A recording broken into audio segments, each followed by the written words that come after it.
So simply put, is France going to follow suit and ban Grok? Yeah, I mean, as soon as this started to really take place in an important manner, I think it was back in December, the government, Minister of Economy and Minister of Digital and Minister of Equality took the matter to the court. So since day one, the government of France has been taking this matter very seriously. Because at first, when you look at those images, maybe you think, oh, it's amusing or something. But it's not. It's outrageous. I mean, you have numbers of victims who are just getting themselves undressed by users using this technology. And this is completely illegal, both for the platform, but also for the people using the tools, obviously. In France, and I think it's very important to share because everyone who has been a victim of this should definitely take it to the court, because in France, if you're a person using this type of technology to undress someone, to produce sexually and diffuse sexually harmful content, you can get up to 3 years of jail and 75,000 euros of fine. So it's very serious. There's no such thing as what you do offline and what you do online. Online is not like a total far west where people are free to do whatever they want. And so we definitely the government is definitely looking at this very seriously. That threat of prison time and a big fine, though, who is that for? Is it the people generating the content? Yeah. Is it Elon Musk responsible for the platform? The people generating the content, but of course the platform also has a responsibility. That's why the government also has taken the matter to the court regarding to the platform, because we have very well-defined rules on what are the responsibility of a platform and AI generating tools on harming people, on harmful content. And that's why the government of France has taken the matter to the court and taken the matter to the European Commission. As you know, X, as a matter of fact, is already under scrutiny, actually already got fined for some issues regarding our regulation, European regulation, when it comes to transparency. So the European Commission is now looking at this matter and trying to see if there is additional breaches of the DSA. France could be unilaterally doing more, though. They could be doing what Malaysia, Indonesia have done. They could be banning Grok. I mean, you defended the rights of children online when you were digital minister last year. Children among the victims affected by this. Is that not enough reason just to ban it?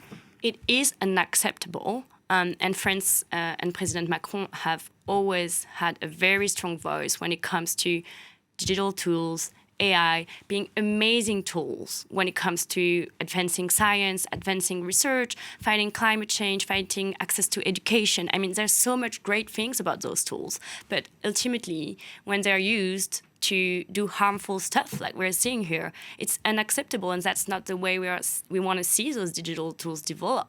That's why we've always engaged into regulation, and the DSA is very clear, and it will go till the end, as it has done with transparency, responsibility and transparency obligation. It's going to go ahead. And then two, just bringing countries together who are like-minded, like we did back in Paris in February during the AI Action Summit, like we'll do in India, with India in the other AI Action Summit this year, 2026 AI Impact Summit in Delhi in February, thinking together also during the G7. Why and how do we want to push the usage of technology? How do we want to make sure those tools benefit to humans and societies? Is there not a risk that you are waiting to get a consensus that you might not get? You're now within the foreign ministry. You know more than anyone how cautious you have to be when dealing with an American platform like X, which is very close to the heart of Donald Trump. How can you expect other countries to come around the table and agree to take joint action on this? Isn't it better just to go alone?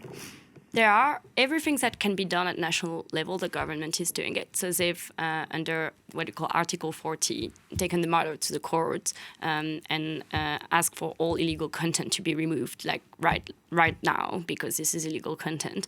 To, at European level, I disagree with what you've said. I mean, X just last month has been fined for breaching its transparency obligation. So deregulation is efficient and is bringing the companies towards their responsibilities. So coming together as a European group and having built these frameworks of regulation is a really powerful tool to really shape the way the technology gets look what X has done in response to this. They've made the tool subscription-based if you want to use it publicly, and you can still use it privately for free. How is that an adequate response? Yeah, this is completely hypocritical, and yeah, I mean, I see it as a scam, because what it means is that now people just pay to get access to the functionality, and guess who benefits from it? X, who is getting more income as a result of it. So definitely not an answer. And actually, when you look at the DSA and everything is now